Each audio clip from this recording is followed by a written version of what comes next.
D2C itu konsep yang sangat tepat buat produk Oke, kita dan untuk oke. maksudnya nilai-nilai yang kita pegang. Ya, Karena dengan kita melakukan D2C itu kita lebih mhm, dekat ke customer ya, Mbak Eni. ya, Kita tahu exactly siapa yang beli heeh, pengirimannya karena kita yang langsung kirimkan seperti itu. ya. Nah, dengan begitu kita jadi lebih cycle-nya untuk mendapatkan feedback customer tuh lebih cepat.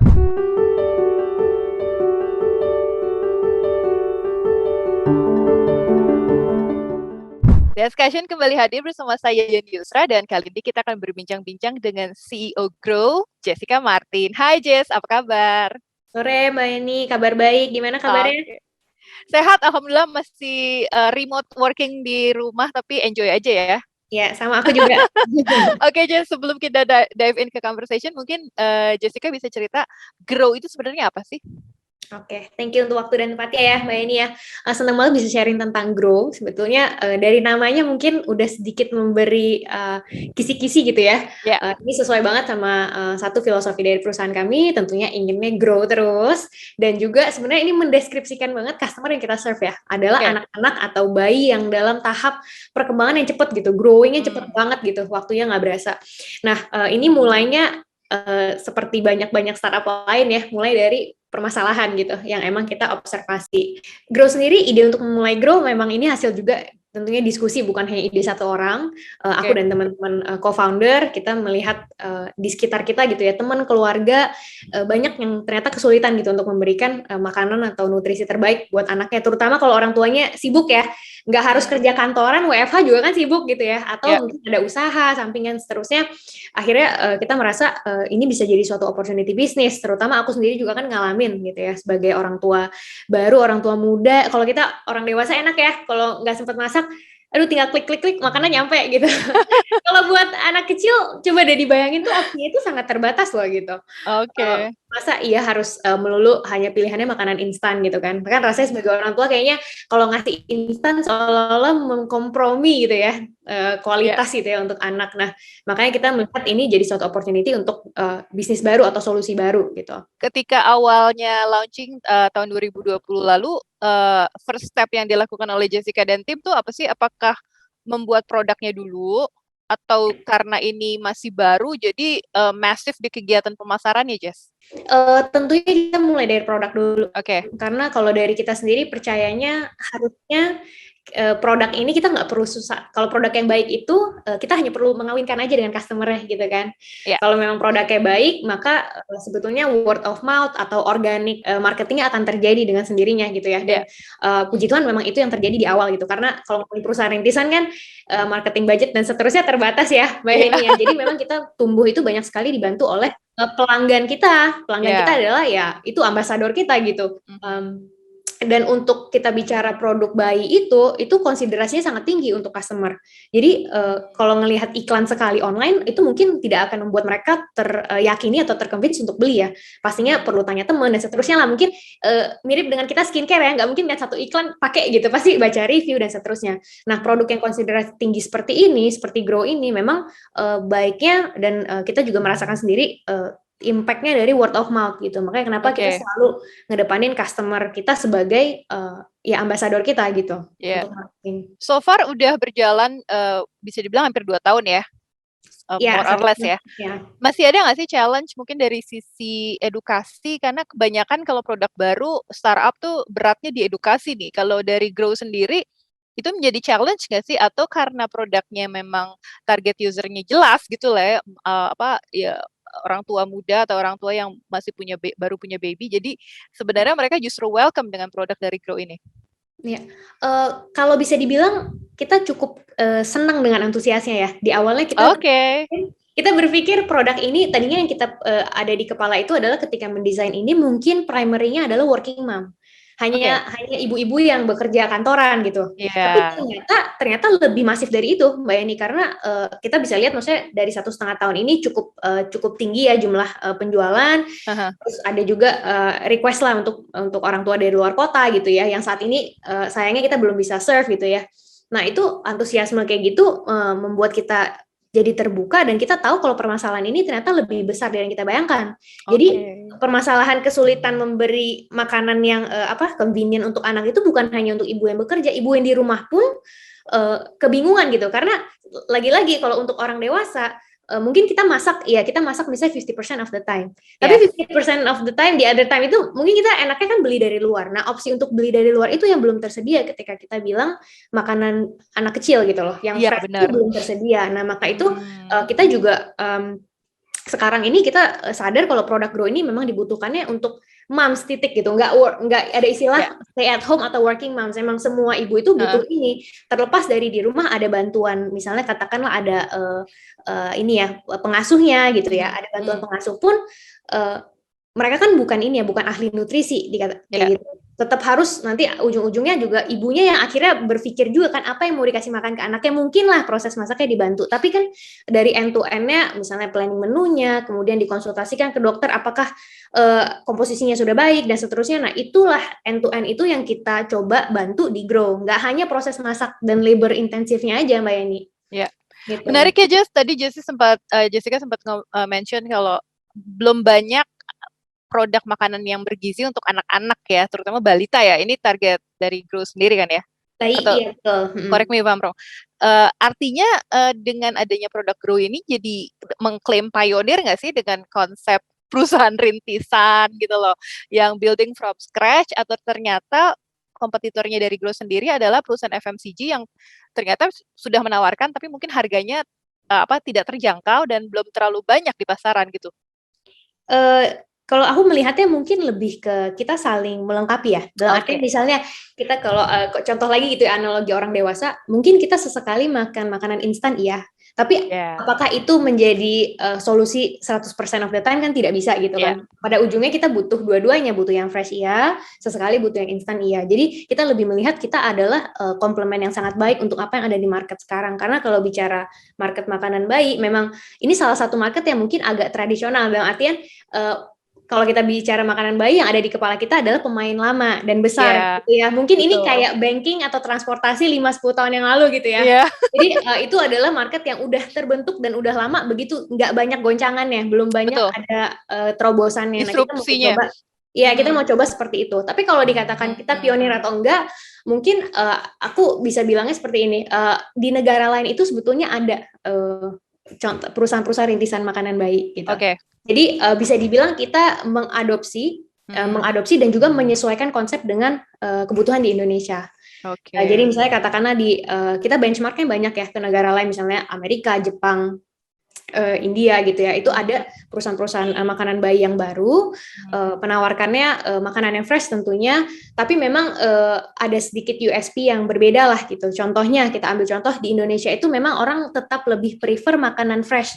Mbak Yani, kalau frozen food masih konsep yang baru ya untuk kita ya, karena frozen itu biasanya dianalogikannya tidak fresh gitu, padahal sebetulnya mungkin kalau dilihat dari sisi apa yang berubah mikro ini ya secara mikronya, kalau dianalisa di lab, perubahan nutrisi itu sangat kecil misalnya kalau fresh, kalau frozen. Tapi karena itu konsep yang belum familiar di Indonesia, kita tahu kalau kita harus mengirimkannya fresh setiap hari gitu. Nah, itu yang hal-hal itu yang lokalisasi itu yang kita lakukan ketika kita sudah benchmark ke negara-negara lain. Tapi dari sisi produk, apakah sekarang ini fokusnya hanya di beberapa aja, atau kedepannya mungkin Grow punya planning untuk scale up, untuk nambah beberapa produk varian yang lebih luas lagi gitu, bukan cuma buat anak-anak, mungkin suplemennya atau apanya gitu loh, Jess. So far gimana untuk dari sisi produknya? Tentunya itu ada di pipeline ya, Mbak Yani.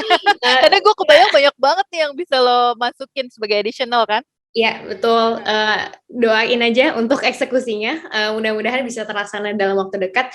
Tapi memang kalau jadi fokus kita, katakanlah tahun ini gitu ya, Mbak Yani, adalah kita mau memastikan kalau reach kita itu lebih luas lagi. Jadi coverage area untuk food service ini lebih luas lagi. Karena memang kita juga cukup senang, dan juga at the same time kita juga merasa terpanggil, dan juga orang tua kalau yang dari luar kota, bisa dong di kota aku nggak ada pilihannya gitu misalnya, itu kayak wah jadi semangat banget buat kita dan motivasi buat kita gitu. Memang itu mungkin salah satu tantangan juga, kalau tadi selain dikatakan edukasi karena produknya baru, tantangan salah satu terbesar kita itu juga di logistik, Mbak Yani, karena memang kalau kita bicara fresh food, kita rely di cold chain misalnya, logistik cold chain di Indonesia memang pemainnya belum banyak, jadi Belum banyak. infrastrukturnya belum terlalu matang gitu ya. Jadi itu yang juga jadi salah satu tantangan kami untuk bisa gimana nih caranya kita bisa serve lebih banyak orang tua. Nah mungkin plan-nya itu adalah untuk membuka misalnya satellite kitchen di kota lain, karena itu salah satunya cara kita bisa menjangkau area itu misalnya.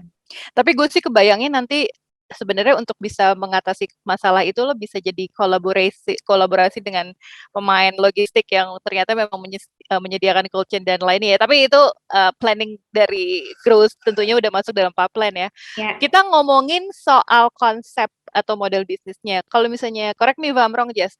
Ini konsepnya D2C ya, direct to consumer ya. Artinya Grow memanfaatkan channel-channel di e-commerce atau marketplace.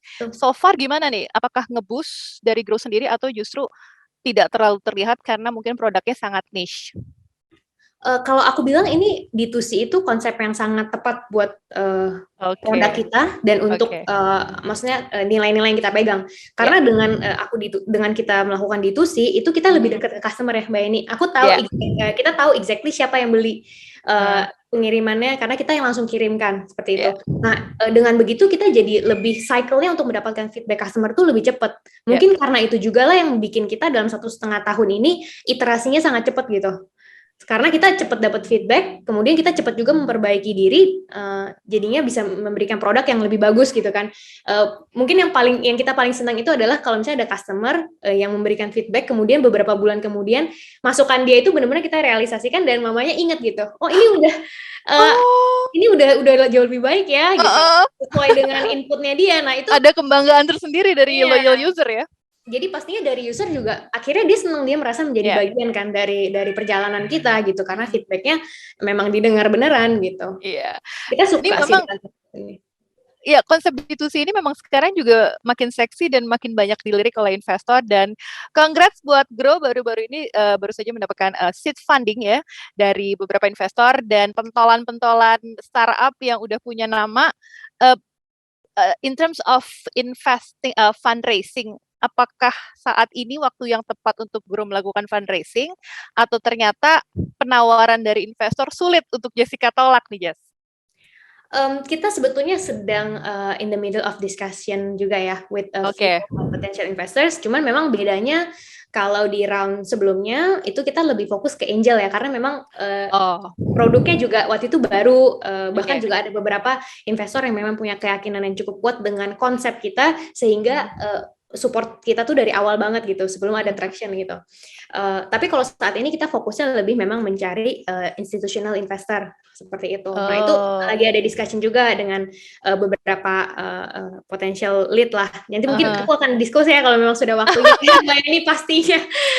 Tapi ya minta bantuan doanya aja dan juga dari sini tadi sebenarnya udah Mbak Eni jabarkan lah, udah ditebak ya mau kita mau ngapain sih. Itu memang selain food service salah satunya kita juga mau diversifikasi ke food product. Karena tadi aku katakan ya, kalau bilang produk retail apakah harus eksklusif orang kalau pakai food service nggak pakai food product, kan nggak gitu ya. Itu selalu dua-duanya complementary. Food ecosystem itu nggak mungkin bisa ada satu yang satu nggak ada gitu. Jadi memang kita sendiri juga pengennya grow ya kita punya dua-duanya gitu. Tapi saat sekarang ini ya, karena pandemi juga udah mengakselerasi adopsi digital kebanyakan masyarakat Indonesia, konsep yang ditawarkan oleh Grow, produk yang relevan dan dengan konsep yang higienis dan targeted the right user gitu ya, saat ini menjadi momentum yang tepat nggak sih buat Grow launching, atau kayaknya nggak ngaruh deh, mungkin sebelum pandemi atau ketika pandemi udah usai pun kayaknya produk seperti ini aman-aman aja untuk ditawarkan kepada target user? Aku percayanya pandemi ini bukan hanya memaksa kita untuk lebih melek digital ya, tapi setelah pandemi berakhir pun aku rasa gaya hidup yang baru ini udah terbentuk, Mbak Eni, gimana orang-orang lebih value convenience, apa yang bisa dilakukan dari rumah, nggak perlu keluar rumah, kita lakukan dari rumah aja gitu ya. Karena mungkin kalau sekarang alasannya COVID, mungkin nanti alasannya yang lain. Oh, bisa lebih banyak waktu dengan keluarga, bisa lebih mungkin juga carbon footprint-nya lebih kecil gitu ya, nggak keluar-keluar. Alasannya macam-macam, tapi aku rasa ini udah menjadi gaya hidup baru yang terbentuk sih. Jadi kita percaya kalau di Grow kita akan menjadi produk yang relevan, kalaupun tanpa COVID gitu. Karena Iya. kalau kita bicara jumlah anak, iya mungkin COVID banyak ya yang dibilang ini COVID baby gitu ya. COVID baby. Karena Ini di rumah termasuk gitu COVID ya. baby nih 2020 kan launchingnya kan? Anakku lahirnya sebelum COVID. Enggak, bukan. Grow-nya. Oh iya, grow-nya COVID baby juga, betul. Jadi kalau karena kita bicara produknya relevan atau enggak, coba kita sama-sama ini aja, kulik aja jumlah bayi di Indonesia. Kita bertumbuhnya akan terus positif gitu kan, apalagi ini dengan orang banyak di rumah nih, katanya ada COVID boom lah ya, ada kenaikan sedikit gitu ya. Untuk itu, makanya dari itu kita merasa mother and baby ini akan terus jadi kategori yang besar di Indonesia gitu loh. Dan kalau ngomong bicara 3-4 tahun lagi, tidak menutup kemungkinan Grow itu tidak hanya perusahaan makanan gitu kan. Karena Grow ini memang kita pilih nama yang general.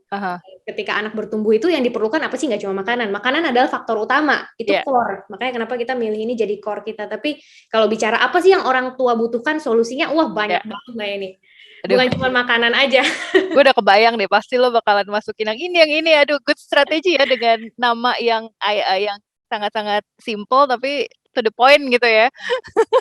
Oke, Jess. Tapi kalau kita ngomongin nih konsep D2C untuk food, terutama makanan anak-anak ya, seperti yang ditawarkan oleh Grow ini kan termasuk masih sangat jarang ya. Tadi yang seperti gue juga mention masih niche. Mungkin Jessica bisa kasih tips gak sih buat teman-teman penggiat startup nih yang mau launching D2C produk kuliner nih? Apa sih yang harus mereka lakukan? Apa yang harus mereka fokuskan untuk bisa tumbuh seperti Grow saat ini?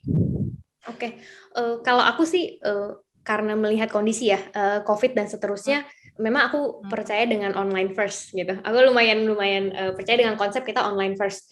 Seperti contohnya Grow, kita sampai saat ini juga memang belum menawarkan ada toko offline gitu ya. Beberapa kali ada customer yang datang ke Cloud Kitchen kami mau order di tempat, itu sebenarnya nggak ada tokonya gitu. Cuman aku percaya dengan online first ini adalah ini membuat apa ya, level playing field-nya jadi lebih sama gitu. Orang yang maksudnya akses ke pendanaan dan seterusnya itu kan lebih terbuka ya. Sekarang lebih fair lah gitu, fair game. Terus juga bisa juga teman-teman coba pikirkan konsep di mana apa yang di launching pertama itu nggak mesti jadi yang perfect. Jadi aku percaya dengan iterasi yang cepat aja gitu. Jadi kalau misalnya ada ide, coba dipikirkan MVP-nya, terus di launching dulu aja daripada planning kelamaan. Kemudian berharap plannya itu perfect. Obviously nggak ada plan yang perfect. Yang mau kita research, study, survey, mengira-ngira gitu ya. Oh, customer butuh ini, kita survei dia lebih suka A atau B, mau bayar willingness to pay gitu ya. Semua itu baru akan terbukti kalau kita udah launching produk. Jadi kalau aku prinsipnya adalah jangan terlalu lama planning, kita eksekusi aja. Contohnya Grow, kita eksekusi di Agustus itu ide awalnya di bulan Mei. Jadi nggak butuh waktu lama. Kita udah ngobrol, oke, kita langsung pikirin MVP-nya apa, yang paling pokoknya yang paling dikit tuh kita perlu apa. Kalau dulu kita belum ada subscription management, ya udah pakai ini dulu aja, customer service agent manual dulu gitu. Terus barulah udah tahu oh ini use case-nya ada, kita baru pelan-pelan build versi yang lebih baik gitu kan, 0.1, 0.2, 0.3 gitu kan. Jadi iterasi itu yang penting cepet, jangan aim for perfection. Kalau aku lebih ke eksekusi, kita tes dulu. Terus jangan ini juga jangan berpaku bahwa ide yang di awal itu yang harus works. Jadi product market fit itu nggak bisa dipaksa. Kalau kita itu kalau kita sebagai di Grow ya, mentalitinya adalah kita ngikutin pasar justru mau apa. Jadi kita bikin produk yang customer perlu, bukan nyari-nyari customer buat produk kita itu susah. Itu akan mahal terus juga scale-nya susah. Jadi yang kita perlu lakukan adalah kita ngobrol dengan customer ketika kita launch suatu produk, kita ikutin evolusi produknya mengikuti apa yang customer mau, kayak gitu. Oke, seru banget sih ini. Kayaknya lo udah bisa jadi mentor nih. Tapi just last question nih, just target Grow tahun 2022 ini apa? Tadi kan Jessie udah sempat mention beberapa, tapi sebenarnya target utamanya apa sih tahun ini? Ya, kita mau diversifikasi, ada dua ya mungkin ya, diversifikasi produk dan juga memperluas cakupan pengiriman. Itu penting banget ya. Betul. Tapi semua sebetulnya visinya satu sih, ujungnya North Star-nya adalah kita pengen bisa bantu lebih banyak customer. Iya. Gitu. Lebih banyak malah lebih bagus lagi kan, jadi bisa memperluas. Thank you Jess, sukses ya buat Grow, ditunggu berita fundingnya ya. Thank you, Feni. Oke, selamat bekerja kembali dan sampai ketemu lagi ya, Jess ya. Oke, thank Oke, you. bye-bye.